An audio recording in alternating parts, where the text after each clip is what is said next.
Have you ever wondered, should I be taking creatine? Well, if that's ever entered your mind, today's episode is for you. We talk about this trending topic of creatine. When should we take it? Why should we take it? Does it even actually matter for weight gain or weight loss or muscle gain or strength gain, any of that stuff?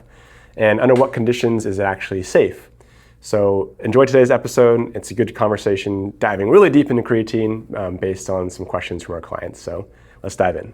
So today's podcast is about creatine, and I know, Mom, you spoke to a client who asked about this. It's not the first time you've been asked it, but you wanted to do some extra research, and then you want to share your research today on what you learned and what people can actually take away, right? Absolutely, and it's a hard thing to have to say, oh, I really don't know, and one of the reasons I didn't know is I just didn't think it was really that relevant to a lot of things pertaining to me and my clients. But what I have found is that I'm hearing it more and more. And a few years ago, when I was getting ready to do a really long walk, my walking partner, she started going to the gym like people do, and she told me she started taking creatine. And I was like really surprised by that, because my very small bit of knowledge about it was that it's more of a weightlifter's male sort of thing to do. Mm-hmm. And here this menopausal woman was taking it, trying to increase her endurance, aspect of what she was trying to do. So like a polar opposite application. Yeah, it was a very opposite end, right? Now fast forward a few years now, and I'm having more clients ask it. And a lot of these women they're women, and secondly, they are perimenopause or ending menopause or postmenopausal women, kind of that age group. And so then you have to say, okay, well, for me, I was like, well, what's going on? Where are they hearing this? Because, it's not something that, you hear a lot about in the nutrition world. You hear it more in the exercise world. Well, I definitely heard it a lot when I was in high school, which was not that long ago, let's just say. Yeah. Being honest, it was maybe a decade and some change ago. Yeah.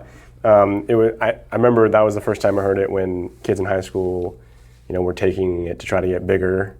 And the myths were that, or at least what I heard was, your muscles like absorb all this water and they just get bigger, but you don't actually get stronger. And so, but then you also had to like hydrate a lot. So you had to like bring around jugs of water. So every time I saw someone bring the soccer field a jug of water, I'd be like, oh, that guy might be taking creatine. Yeah, well, for real. And that's where my mind went, right? So what I really realized is that my information was not vast, and it wasn't deep, and I didn't really know what I didn't know. And so that's why I sort of dove into this topic. So why do you think women are starting to hear about it more now? Well, I think they're hearing more about it now because a lot of, especially that perimenopause, postmenopausal, menopausal woman is worried about maintaining lean body mass, and as well as bone health and cognition, all of those things. And you're hearing more about it because they're finally doing research on women, with women. Typically, it was mainly men, that they were focused on. And, I kind of found this when I was doing my research for a video I did on menopause, that women got really tired of being left out. And so they started doing their own research and kind of getting their own networks going and having these conversations. And the same is true for this. And so I just think that you're starting to see, more women are being proactive.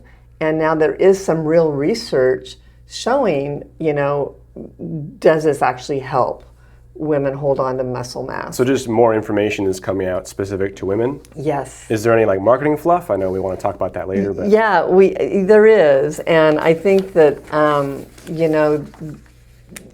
I think what happens is it's both, okay, and they're both valid, all right, because you have the research happening and the demand happening and women wanting this stuff, and the marketing industry is quick to jump on the bandwagon, right?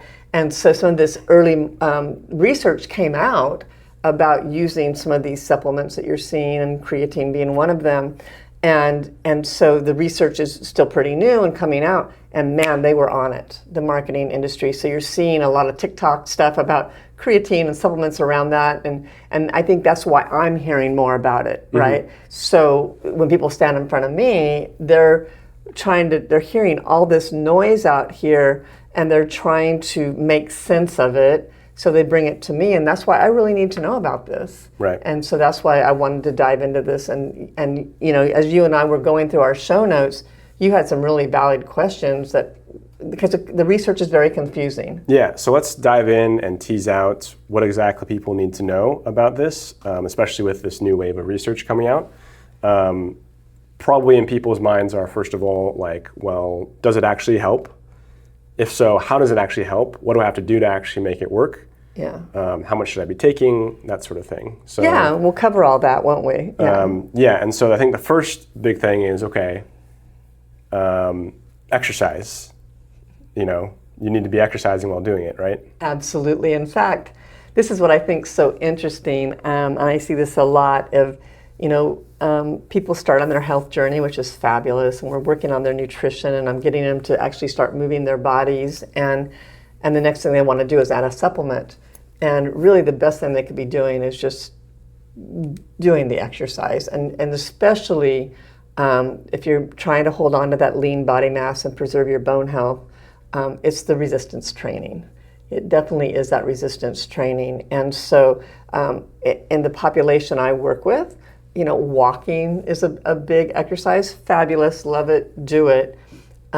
Resistance training is a little newer for many of them, That's right? Weightlifting, body weight sort of stuff. And so, of course they're being told that they should do this, and now it's just getting them to do it. Right? And according to the research, how much is the difference when you're taking creatine and, of course, doing resistance training and just resistance training alone? Like, how much can we actually expect it to help? And then maybe even compare resistance training alone to, like, no training. Yeah. I mean, so what were the numbers? And we wrote them down, I think. Basically, well, first of all, what does the training look like, right? Mm-hmm. And so basically, in the research that we looked at least twice a week, using your major muscle groups with each session, about 6 to 8 exercises per session, all right, with moderate intensity. And so that's a weight where the last couple of reps feel kind of hard. And there's like a number of different studies, right? So a lot of what we're looking at is meta-analysis, so looking across these studies. Mm-hmm. So some of them, will evaluate over 6 weeks, some as long as 12 weeks. Right. Some even longer than that. Longer than that, right. And then various amounts of intensity. So maybe 2 times a week, sometimes 2 to 3.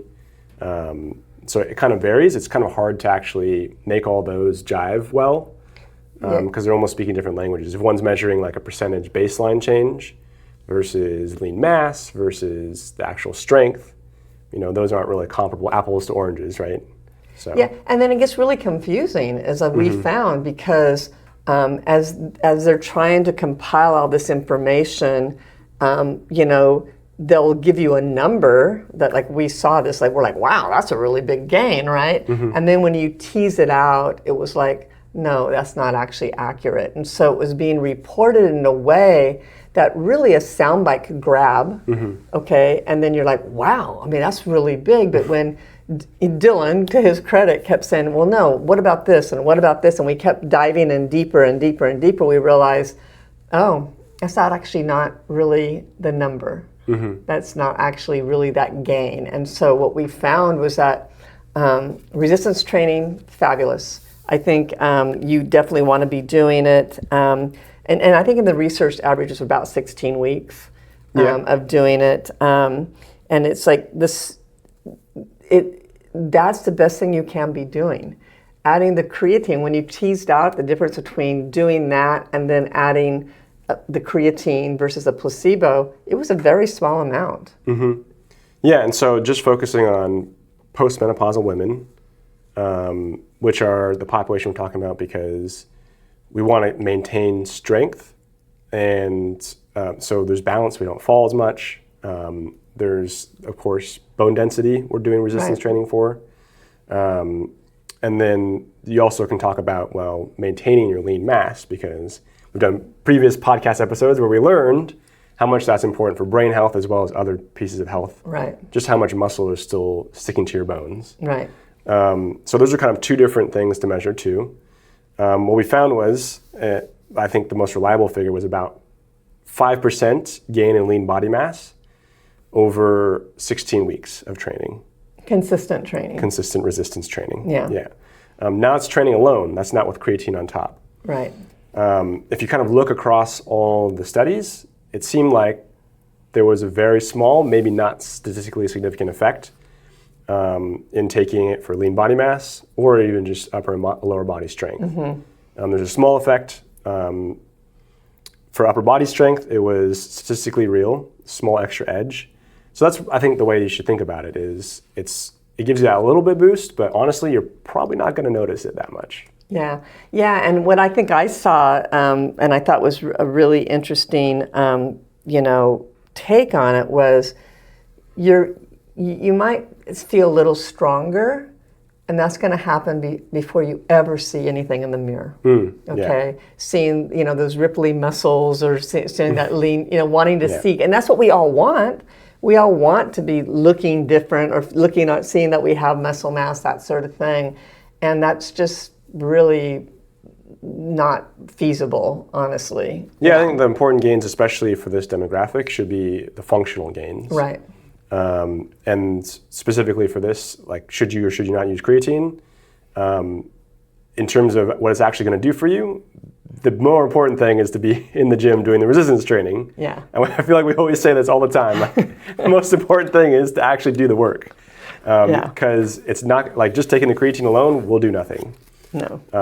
And quite frankly, if you're taking it based on the research, it does say it probably helps a little bit, but you're not going to notice it really. And you won't have any counterfactual anyways. You'll just be taking it just because you feel like it gives you that extra edge, which I think is fine. But don't expect it to be like night and day, like, oh my gosh, I'm getting so much stronger so fast. Then you got to kind of... But maybe it's a mental thing, As I said, that placebo effect, right? Maybe it is, and you think, oh my gosh, this makes all the difference in the world, then maybe it's worth it. And it gets you in the gym, like, that's perfectly fine. Absolutely. Yeah. And the thing that I think that I want to point out, though, is for that person that is focused on weight, it does kind of bring water into your body. So the scale number will probably go up, especially initially. So if you're that person that's weighing every day and you're trying to get the scale to go down, don't be shocked. Okay, so I think that's something. And we're talking like 2-3 pounds. Yeah, it's not a ton, but I know some people are very tied to that number, and it really gets in their heads. So I think that's something to definitely consider. All right. Okay. We also found some research on how this affects a couple other things, namely cognition. Yeah. That's early research, right? What were the results there? Yeah, I would say with cognition, it's early, but it's promising. All right, it's not proven yet. And so it seems like there's maybe like a small bit of research that found, hey, this might actually help memory and recall and reaction time and things like that, right? Right. I think there was a study called Concrete Menopause or something to that effect, or it was 8 weeks. They did perimenopausal women, and they basically did a medium dose of creatine, and it improved reaction time, raised frontal brain creatine levels, and trend toward less severe mood swings. But again, it's just too soon. And so interesting, but I wouldn't make it a reason that I start taking it. Yeah, and I think a lot of women, especially those menopausal women, right, with the brain fog, they're thinking it's gonna help. That's a good point. And I think that I don't think that's the lever you want to pull for that. Yeah. Okay, I think that's more of a dietary lever that and that I've found more in the research around menopause with brain fog is definitely looking at what you're eating makes a huge difference there. Okay, versus taking this. Right. Yeah.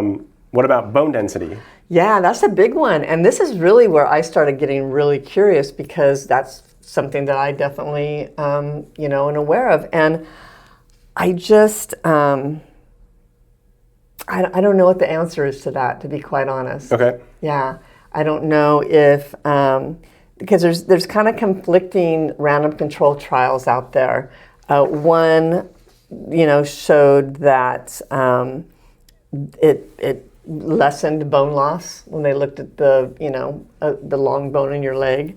And then another random control trial that ran longer found there was no bone mineral density benefit at all. So they're on polar opposite sides, right?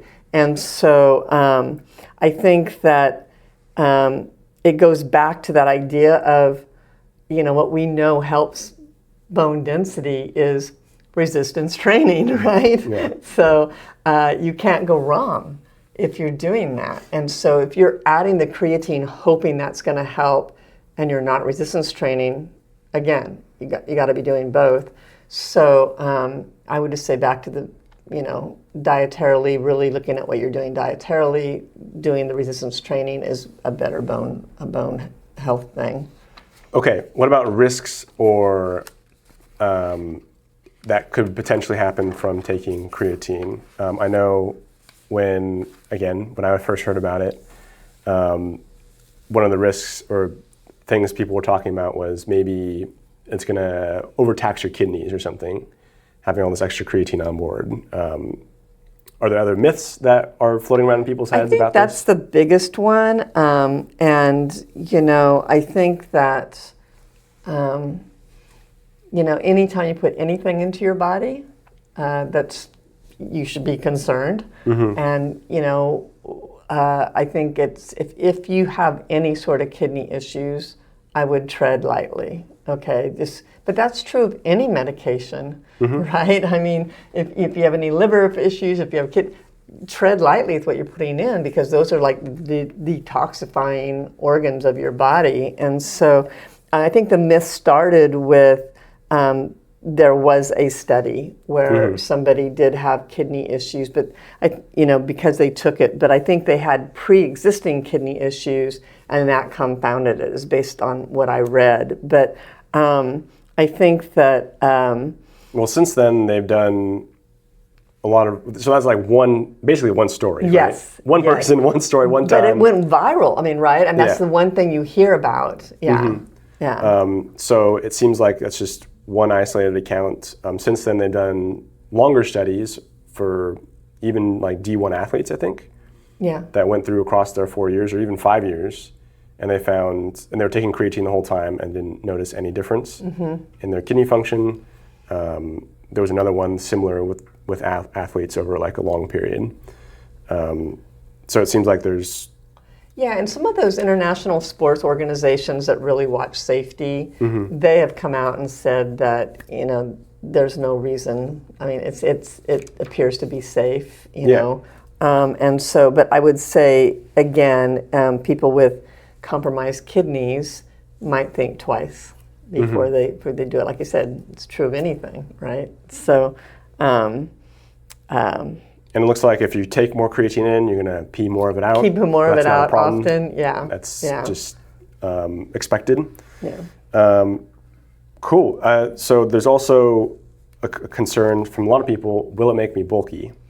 Yeah, and I think that's an interesting thing. Isn't that a good thing, right? Yeah, if you're a guy. That's what people want, right? I mean, depending on the thing.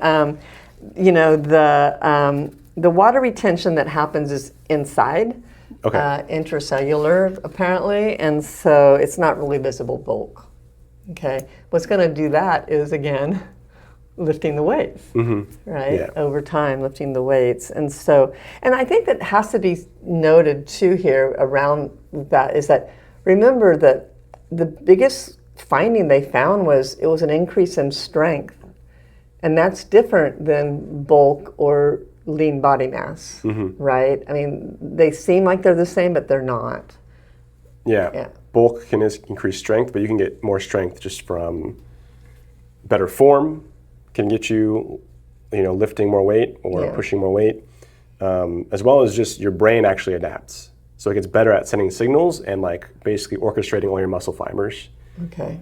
So if it's the first time doing exercise, and this might be, something to look at in the research too, is like for newbies, they're going to have a lower baseline and get a lot more growth. A lot of it just coming basically because your brain gets used to doing the exercise. Right. So that's kind of a fun fact. Well, that and that was something in the research where people they took people who hadn't been doing exercise, and they see this huge growth compared to those people that are exercising regularly. Right. So for sure. This is a great question. Can't you just get this creatine naturally by eating food? I wish, because that's always my bias, right? It's really hard. I mean, it's found in meats, and oddly enough, herring is one of them. So you would think that, you could eat a lot of herring, but you have to eat a lot, to get the amount that people are taking, that 3 to 5 grams a day. It would be about several pounds of meat or fish daily. So it's very hard, and that's honestly why when you have vegans or vegetarians who start with it, they actually see a little bit more gain because they aren't eating those food sources, right? And so they have less of it, and so it absorbs more of it, I guess. So if you were someone who wanted to take creatine, would you actually take the supplement, or would you try to do it dietarily? I would say take a supplement. I would assume that you'd say that too, because we kind of have that plant-based bend. Yeah. And so getting enough would be pretty much impossible to get the actual clinical dose, so to speak. Yeah, but even those eating meat, like an omnivore, it's what they typically take in a day is 1 to 2 grams naturally. So still not even it's still enough not quite there. Plus you're getting all the other stuff we don't like. Well, and again, if you're trying to boost that up, now you're really taxing your kidneys with animal proteins, and you're also taking in a bunch of saturated fats. You got to watch your cholesterol. So at least if you're taking the supplement, you wouldn't be having those sort of other things. Yeah, so in that case, the supplements actually really make sense. Makes sense, yeah. Cool.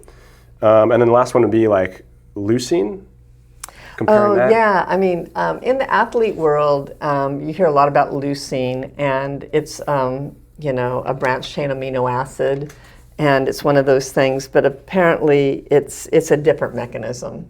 So it's something to be aware of. I mean, definitely you want to be getting in, and you get it in through beans and other foods that you normally would eat, and so it's pretty easy to get that in. But if you're really, trying to fine-tune things, it would definitely be looking at, hey, am I getting, enough leucine in, enough of that branched chain amino acid in as well, because there is some studies that show that it helps with lean body mass. Cool. Yeah. Cycling. We kind of talked a little bit about this. Yeah. So it used to be, from what I read, was that you want to kind of saturate, load, do a huge load of creatine, and then you taper off. And now what they're saying is that, that doesn't really matter. So you want to be taking 3 to 5 grams a day consistently, and over 3 to 4 weeks time, it sort of saturates your muscles. It's a little bit slower than loading like they were doing. And then it used to be thought that you shouldn't be taking it more than 3 months. And some longer research has shown that it seems safe to take it longer than that. So you don't have to really worry about the 3-month max. Right. No.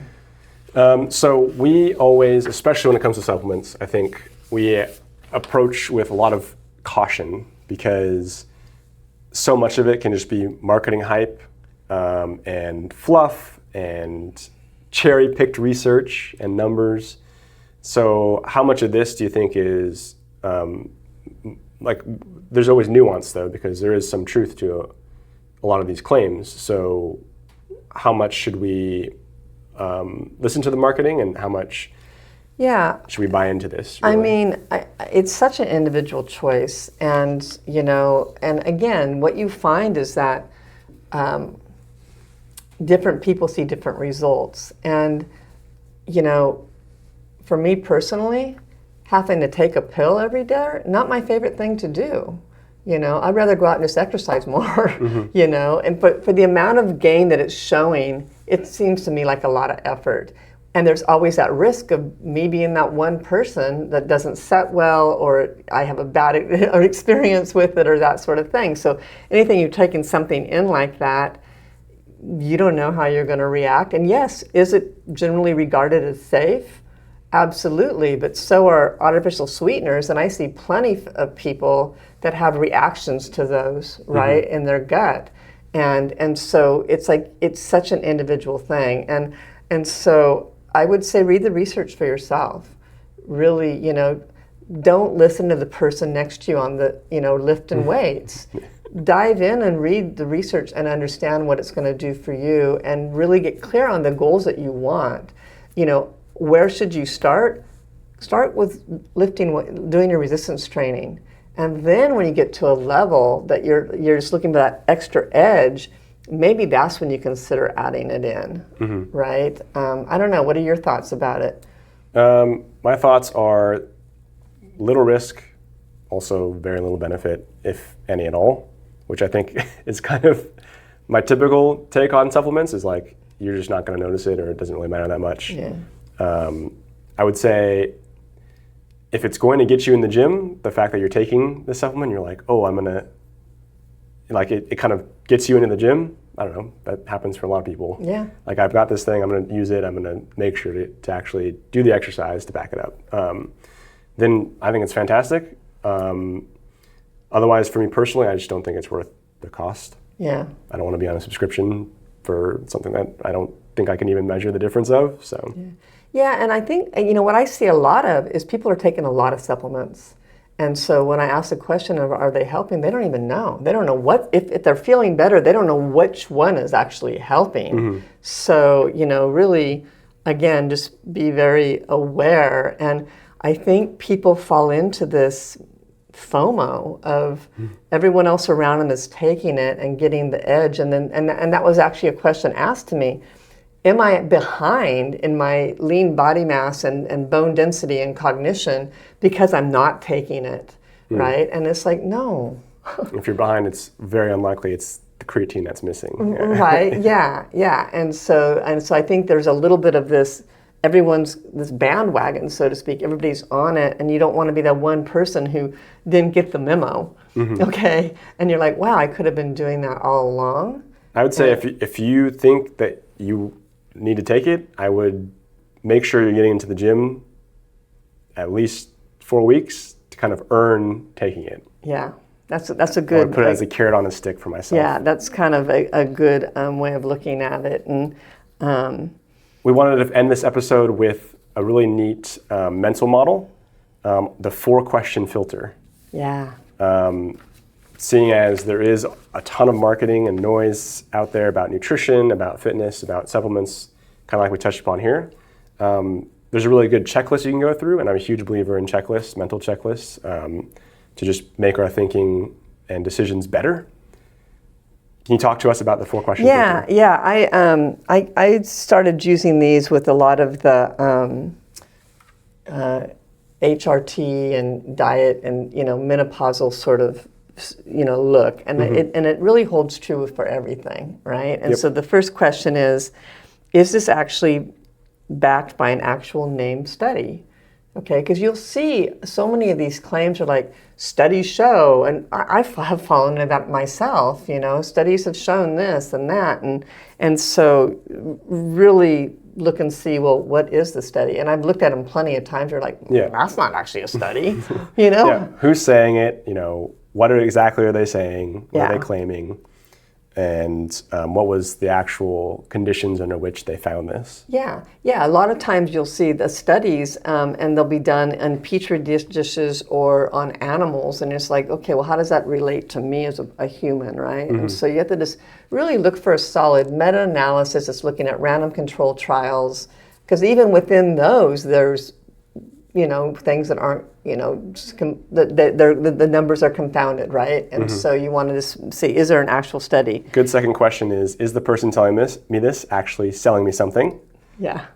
Just because they're selling you something doesn't mean it's wrong, but it's a good thing to know that they have that additional incentive, right? Absolutely. To give you a certain rosy perception of something. Yeah, absolutely. And then the other question is, what was the actual size of the effect, and who was it studied on, and who are they looking at? Like, again, was it an animal study or a human study, right? That sort of thing. And then, and does this actually apply to my situation? That's kind of the last thing. Yeah, and that might be like one of the most cherry on top or a keystone or like a capstone ideas on that is because it could be very true and help a whole bunch of people, but in your situation, it's not good for you. So why are you like falling into it or, putting any weight on it, Exactly. Cool. Well, I think that's all we have for this episode, yeah? Yep. Cool. Well, thanks for joining us. Hopefully see you in the next one. Thanks for watching this episode of the Lifestyle-Based Healing Podcast. If you enjoyed this content, YouTube's going to suggest a couple videos for you to check out. And if you haven't yet, make sure to subscribe to the channel. It's going to make sure that you see future videos that we post, but also it's going to promote the channel to other people that need to see this life-changing content. Thanks again for watching the video, and we'll see you in the next one.